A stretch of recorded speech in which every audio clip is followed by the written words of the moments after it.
Moshpit Passion, for the passion of the music. Herzlich willkommen hier bei Moshpit Passion auf YouTube. Ich bin der Kaio und wie ihr sehen könnt, ich bin nicht alleine hier. Neben mir Mikkey Dee, heute hier beim Rockhard Festival. Er wird mit Freunden ein spezielles Motorhead-Set spielen. Wir werden so ein bisschen über ihn und seine Karriere sprechen. So Mikkey, thank you very much for having us here. Hi there. And would like to start my first question, because unfortunately our time is limited. Most people know about King Diamond, you and Motörhead, obviously, but your time with Don Dokken and other projects is almost never mentioned. What was the most musically interesting thing about those periods, and why didn't they last longer? Well, that's a weird question, because with King Diamond, I would have stayed with King or up till now if I was happy in the band, and I left when I was not happy. But that's another story, right? I mean, what's that noise? Oh, something is plinging out there. But we had a fantastic time with King Diamond. I loved what we did. We were a bunch of friends, and then everything kind of fell apart a little bit on the friendship part. And I never stayed with a band where I'm not happy, or for money or for fame or whatever. So I left and joined Don Dokken. And that kind of just fell apart after a few years. Peter Baltes was going back to Accept. John Norum was doing his solo album. Billy White was going back to Texas. It was just me left. And Lemmy called me again the third time. From first time was 1986. And I said respectfully no to Lemmy because I was not ready for Motörhead. And I was happy in King Diamond. So I had to earn my stripes, as I used to say. Yeah. But at that time, it was a perfect timing. So, and then 25 years later, almost, unfortunately, Lemmy passed away, and Scorpions called me, and now I'm going on 10 years with Scorps. It's unbelievable. Crazy, yeah. 10 years. Time is flying. You recently started working as a painter artist, the subliminal series using drumsticks as brushes. How did this idea come about, and what does it say about your relationship with rhythm and creativity? Well, I do a lot of stuff on the side, really. We have Verde Motori, we sell and buy exclusive cars. We have furnitures being made.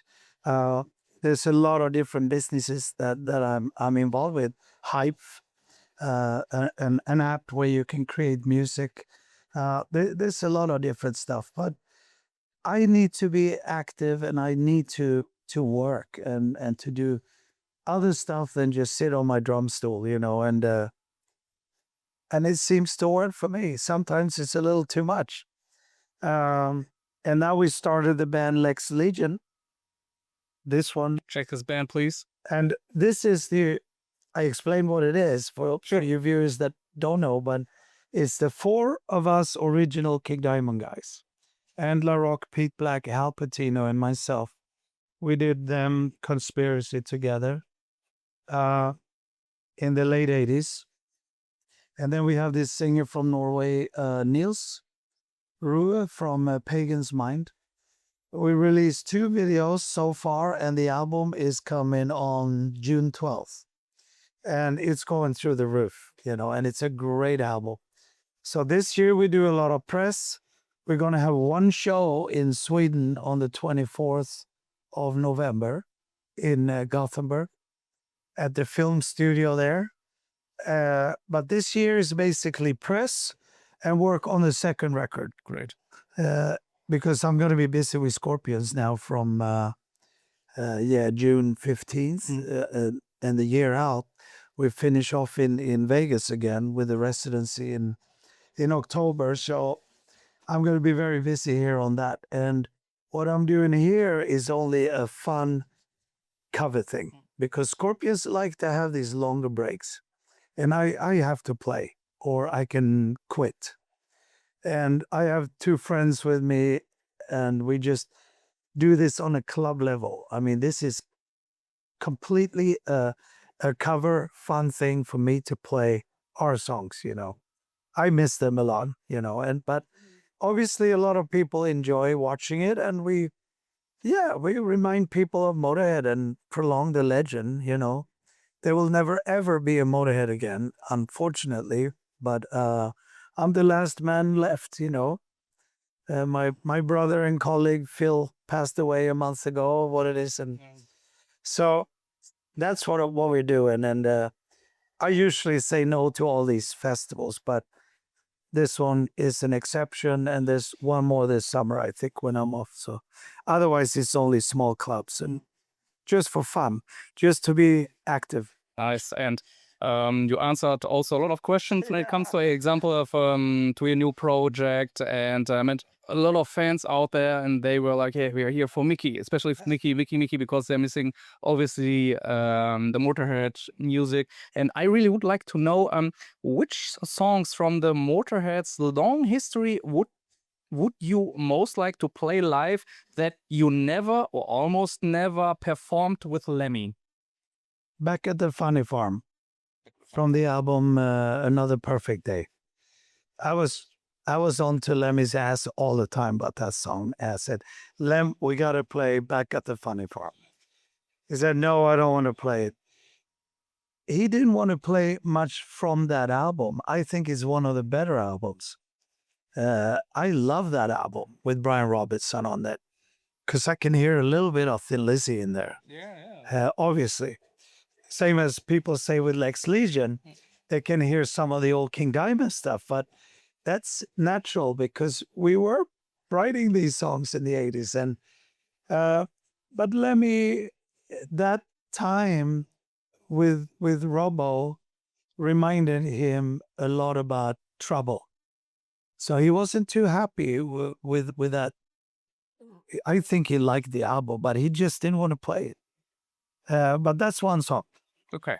And you talked a little bit about some friends you bring up to this project, because today is everything about Mickey's Motorhead cover legacy. I would call it like that.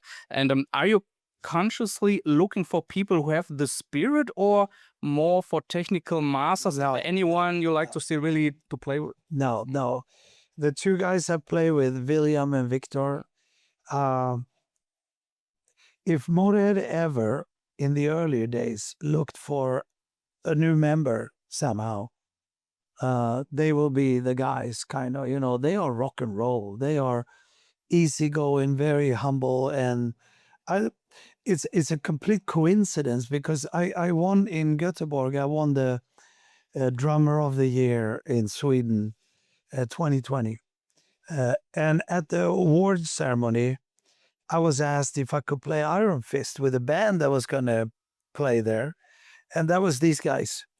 And I said, yeah, I'll go up and jam Iron Fist. And we did. And in the audience stood a promoter guy. And he said, could you ever think of doing a small show with these two guys? I said, hell yeah, that would be fun, you know. So I told him to learn 10 shows from Stage Fright DVD. I didn't have a chance to rehearse with him. So I said, learn those songs and I'll see you in 6 months, you know. And we went up and had such a fun time. And it was so good to play these old fucking songs because I put the set list together and I chose a lot of songs we never really played much, you know. Of course, some of the classics, but definitely a lot of odd songs too. And people fucking loved it, you know. And I told the two guys, don't even try to be Motorhead because that's pathetic. Do your own thing. We're just going to cover mine and our songs. So do your thing. Then Victor kind of looks a little bit like, he always looked like this, but that's more of a coincidence. He's not trying. And they love Motorhead as a band, obviously. Otherwise, they couldn't play this stuff. And I think they do it really well. They all rock and roll. And then it's easy to just go up there and enjoy it. But as I said, this thing is really just for small clubs. Yeah. You know? It's an extra thing for me to basically play these songs and stay in shape. Yeah. You mentioned the word small, which is perfect because when it comes to our last questions, because Lemmy once said rock and roll is for the little people, for the small people. Yes. How has your view of that statement changed over the years, if it ever changed? Yeah, the business changed not every year, but in periods of 5 years, that's it. It moves all the time, sometimes to the better and sometimes to the worse, but it's hard to put your finger on exactly what is changing.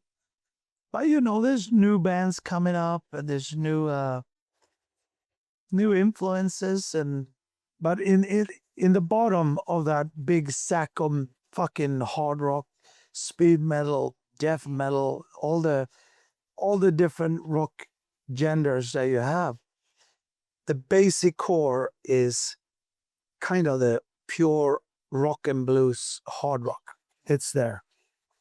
And punk in it as well, you know, like Motörhead played.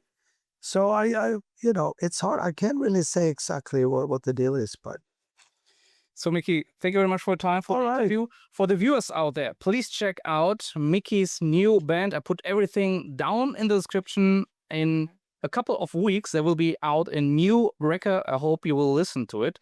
Again, thank you very much for watching. See you next time, guys. the two videos were out. Definitely. Sleep Eternally and Gypsy Tears. It's on YouTube. And the album on the 12th of June. Yeah, I will also put the videos down in the description. Please check them out. Guys, bye.